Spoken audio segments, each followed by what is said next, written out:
Today, we're talking to Mayada Gonimah, CTO and co-founder at Thread AI, about how you can integrate AI without blowing up your tech stack. You're listening to Joel Beasley, Modern CTO. Oh, but I live in Tennessee. Where do you live? I'm in New York City. Okay, you're in New York City, and you like it there? Yeah, it's a lot of fun. I'm a big fan. I grew up around the Middle East and Cairo, and there's some parallels, but it was a big contrast after graduating. I went to undergrad in the middle of rural Massachusetts in Williamstown, so coming to New York was a big change. Oh, yeah. Yeah, I spent some time there. My brother-in-law and some of my family's in Westchester, which is only like an hour away from the city. But yeah, well, I'm excited to talk with you today. So Google Cloud recently launched a report called the Future of AI, Perspectives for Startups report. It features like 23 AI leaders. They're all discussing the future of AI. But you wrote a section that was really interesting. Now, but before we get to your opinions on it, could you just tell me more about the report? Yeah, happy to share some of the background. So the context was some of the conversations we had with Google around our experience with operationalizing AI. And a lot of it has been drawn from both previous kind of like experiences working at larger enterprises, but more interestingly, my experience building this current company, Thread AI. So we are in the business of helping enterprises and other large companies operationalize safely with AI. So you can think of us as the unsexy glue code that no one wants to write or think about, but that you need to build meaningful workflows with AI. And a lot of what we're seeing, I guess, stems from some frustrations over the past few years of folks trying to experiment and build workflows and putting them in production and running into all kinds of issues is kind of like the high-level summary. Tell me what type of issues, what type of frustrations are people running into?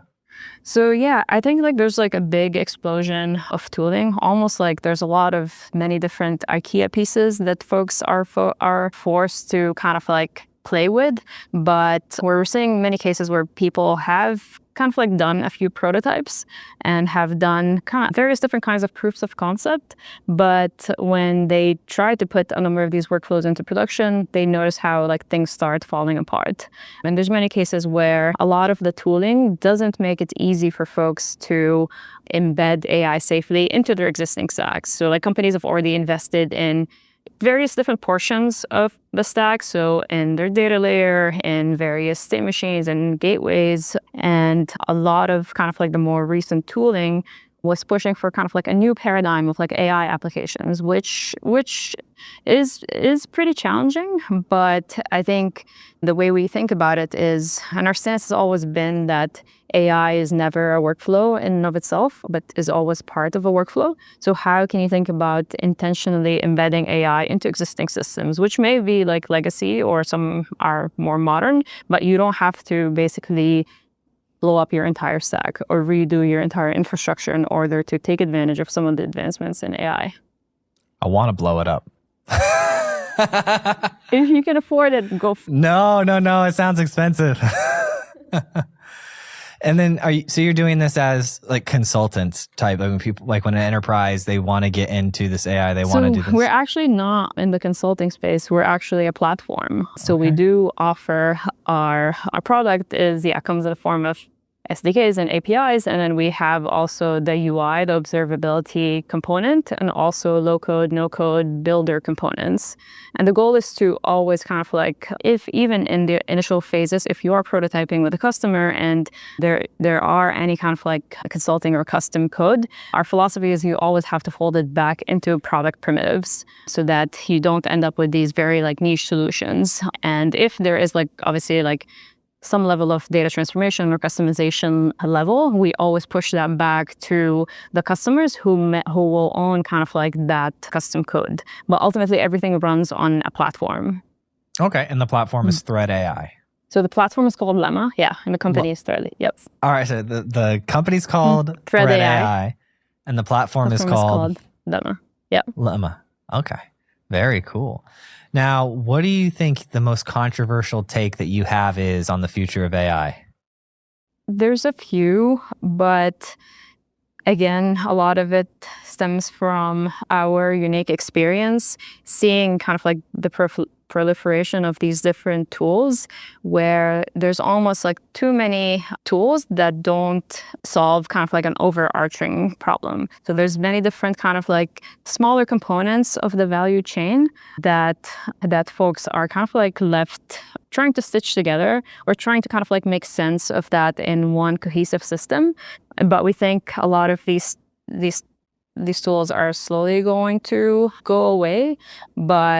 And obviously, like a lot of the main theses that we had have been playing out. So like we knew from the beginning when we set out to build this company that models will continue to become better and get smaller. So like when things like the DeepSeek announcement, that was not a thing that obviously would change anything in our roadmap or in our product. We know that a lot of these models are going to continue to improve, but the question becomes like which part of the tooling system is going to make it easier for folks to take advantage of the improving databases and the improving models. And we think initially, I guess like compared to last year when there was a lot of hype and buzz around agents, but now folks are taking a step back and saying, okay, no one actually runs recursion that way in production. We need to think about the main fundamentals that you would think in any enterprise software. So like the security, the data governance, the provenance, role-based access control, and other kind of like unique paradigms around guardrails and human in the loop. A lot of these ideas are resurfacing, and the initial kind of like hype around AI native applications is slowly starting to die down. Are you talking about like the wrappers, like people doing wrappers around it, or? So like there's like different flavors of wrappers, but some kind of like have rushed to introduce almost like new interfaces and new paradigms that folks have used kind of like they've used them to like test various things. But when it comes to production, folks are starting to undo a lot of that work. And they're undoing it just because it's not delivering the value that they thought it would? Or it's not the kind of code that you would run in like a mission critical production system. It's good for like proof of concepts or like some Do you have hobbyist. any like specific examples that you can share? I guess like a lot of kind of like the patterns of how some of our customers come to us is they'll do like, again, like some proof of concept or prototype for like a single case, but then once they start putting it to scale across like thousands of users or more different, slightly different flavors of inputs or different kind of like security situations, things would fall apart and they've come to us basically for redoing or rethinking about how do you redefine these workflows using different kinds of primitives and fundamentals. And also, I guess like initially there was a lot of push around some of the chatbot primitive, which makes sense. In certain situations, you do need a chatbot, but in many cases, a lot of these problems are best suited as long-running processes or processes that you can pause and unpause like durably, and not everything basically can be solved with a chatbot. Nice. And so how did you co-found this company? How did this come up, this opportunity? So it's been kind of like a fun journey. So my background is I've been a distributed systems engineer for around 15 years. I started my career on Wall Street, actually, working at Goldman Sachs, mostly on the engineering side of things. So building financial services software, worked within the prime brokerage group, so working closely with hedge funds and futures trading systems. And then I made the transition after around 4.5 years. I went to go work for the New York Times, which was very different, mostly focused on e-commerce type software, but also building up payment processors. So I got a chance to see different kinds of products, but still within the highly kind of like regulated spaces where we were processing a lot of credit card payments internally. So like some very similar work to the work being done by like a Stripe or a Braintree, but also The second half of my time there, I spent working on moving a lot of the infrastructure from on-prem and onto a cloud native.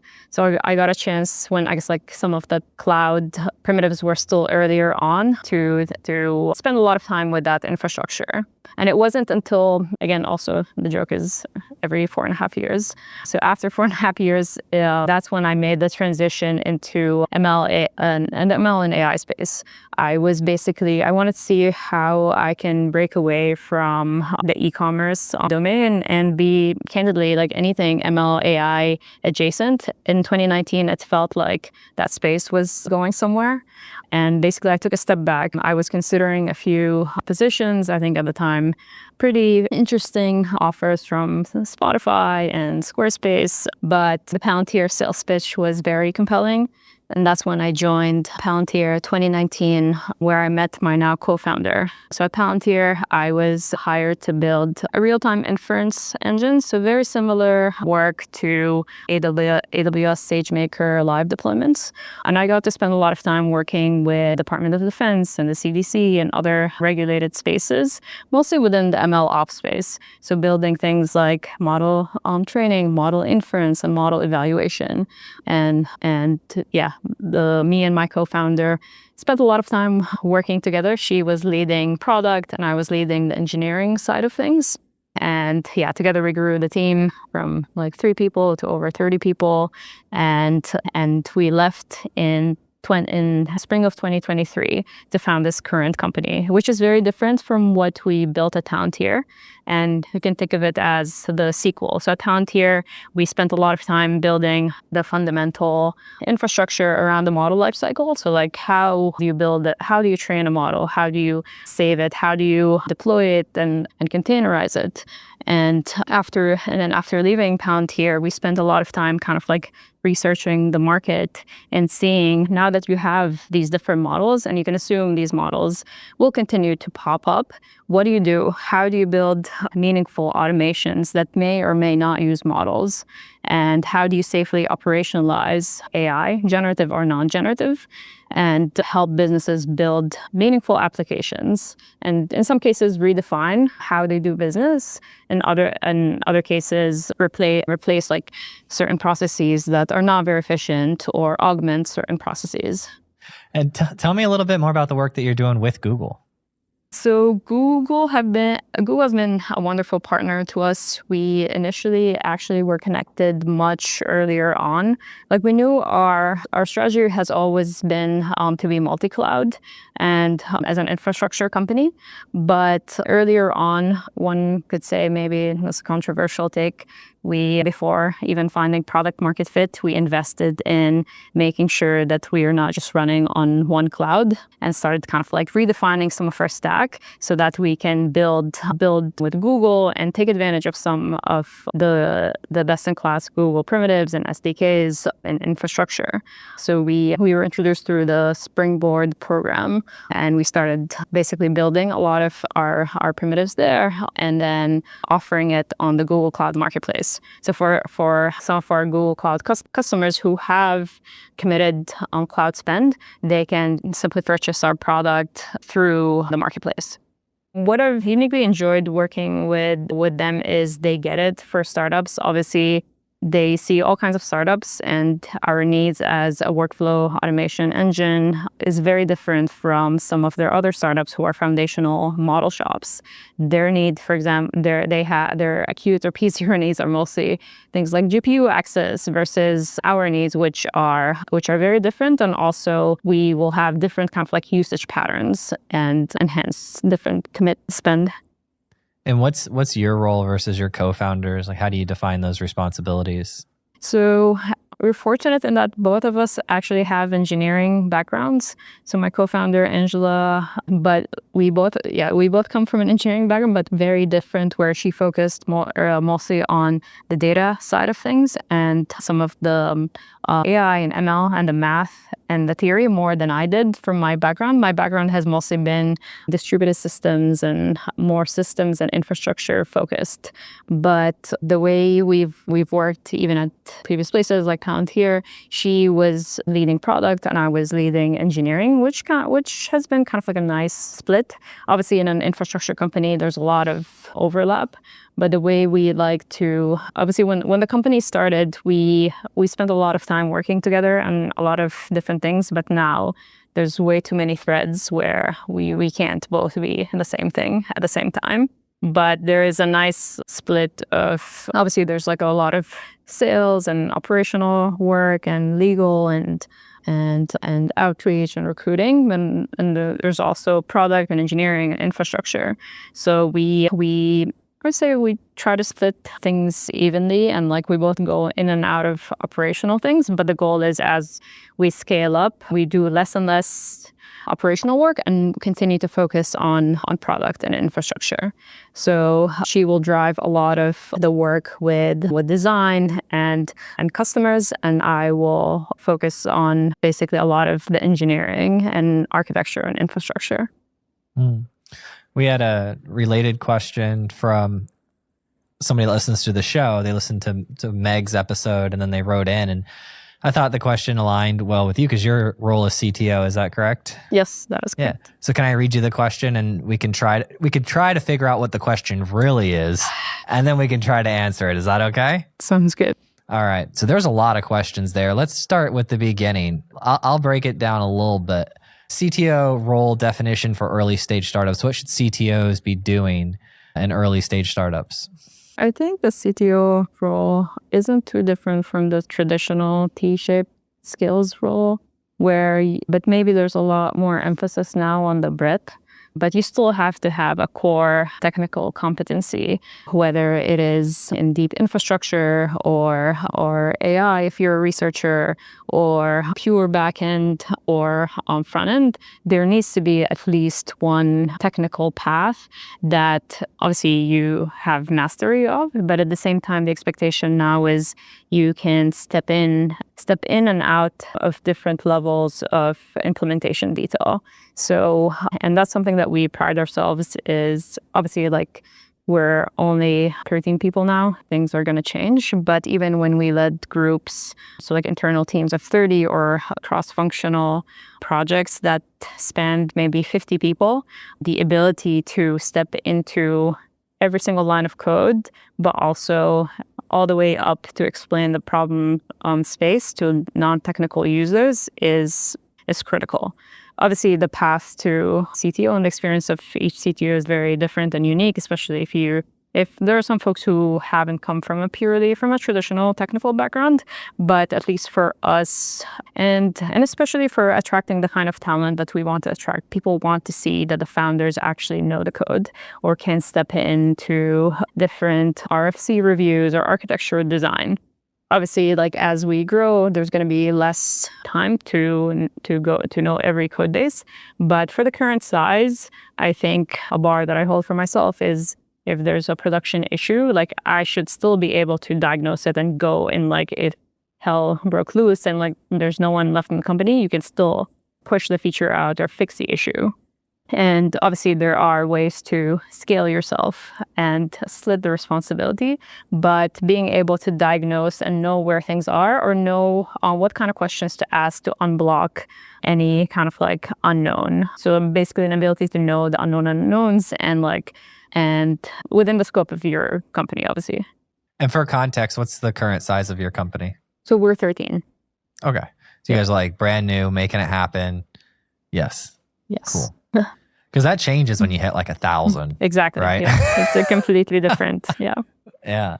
And like people's views on work are also very different philosophically. So I know like some of my views might not agree with everyone, but a lot of the folks that we hire at their core are very academic. They're very hungry. They're very humble. And they're interested in the content. So when folks are doing work on the weekend, it's not because anyone has asked them to, but because they're excited by the space. And obviously, people's relationship with work is very different. But for me, I find it hard to invest or like be in a career where if I'm just working for the weekend or the 2 days in the week, I would rather work for the 7 days or for the 5 days, not so finding something that you don't mind spending the entirety of your life doing, because that is your skill, your craft, part of your identity. But obviously that some people might think that's very toxic. And No, I don't think that's toxic at Yeah. all. And I have a saying that I share around my family and house, and it's what you do is you find something you love and you let it kill you. Yep, exactly. Either way, you're dying. So you might as well find something you love and put your time into that and let that kill you than things you don't love killing you. You know? Exactly. So I get it. And also it's hard because it's a moving target, right? Yeah. Maya, you've been managing Yep. people for years. When I was that guy that would, just because I loved the code and loved the problem, I'd be working on the weekend Yep. until I had a family. Yep. Now, even though I still love the problem, like I still love it, but family just has to happen on the weekend, now. And so it changes, your dynamic Exactly. changes. When I was a single guy versus married with 3 kids, it's just different. Yeah. Yeah. And also where in life you are and what coefficients you're looking to optimize for. Like obviously there were some stages in my life, even like financially, where I couldn't just quit and build a startup, which obviously is a privilege and not everyone is fortunate to have that opportunity. So it's not something that I take lightly. But yeah, to your point, there's point in other stages, like not even just like financial, where you have where life happens basically, and starting a company might not be the right time. Yeah. All right. Well, no, thank you for answering that for me and getting into that. I want to talk about, like, as we start to wrap up here, what's one tip that you can give to CTOs and technology leaders out there listening today? This is something we always internally try to live by, is don't reinvent the wheel. There is so much great open source and literature that is out there. And just because it is not AI first, it doesn't mean it's not suited to solve some of these problems. So I think spending some time before like any product initiative, doing a fair bit of research on the existing tooling is really fundamental. Like I've seen cases with other startups where folks will just rush to build, but a lot of, without like necessarily scoping out the market or going deeper in some of the existing libraries. But obviously we can't spend our entire time researching, but I think there's a lot of great stuff there, if not for repurposing, for inspiration at least. And what's one mistake that you've made early on at your startup? I think like the people components will continue to be challenging. And obviously the demands of like a venture-backed startup is very different from bootstrapping a slow-growing business. I think it's hard sometimes to divorce emotionally from some of the decision-making, where as the company like scales and grows, you have to be so good at compartmentalizing, and where one great meeting followed by one bad meeting followed by another so-and-so, basically doing that emotional reset every time is something that continuing to kind of like push myself to do. It's hard, but you're making it happen. You're out there making the infrastructure and building it so that teams don't have to and they can move faster with these AI models. Is that right? Yep. Nice. Now, Google Cloud, Future of AI report coming out, Perspectives for Startups. We're going to post a link to that in the show notes, and it will be active February 25th. Well, this has been great. Anything else you want to get out there to the world today before we wrap up? I think, yeah, I know the ecosystem is pretty overwhelming, but it's never too late to start. We've been fortunate in working with all kinds of companies, some obviously who have a leg up and have invested in their data, and folks who are still starting or much earlier on in their AI journey.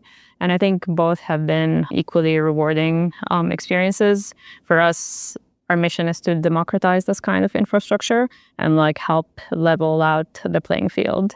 Because I guess, otherwise things will continue to result in like pretty big gaps, and AI will make that faster. So we're always like thinking about how can we embed and help folks who are maybe like stragglers in the AI journey, and how can we give them that leg up so they can be on the same playing field as folks who have a lot of the AI infrastructure. Thank you so much for listening. And if you found this episode useful, please share it with a friend or a colleague who you think would get value from it. And if you have topics that you'd like to hear discussed on the podcast, either add me on LinkedIn or send me an email, joel@moderncto.io. Every time I get an email or LinkedIn message, it absolutely makes my day and inspires me to keep going.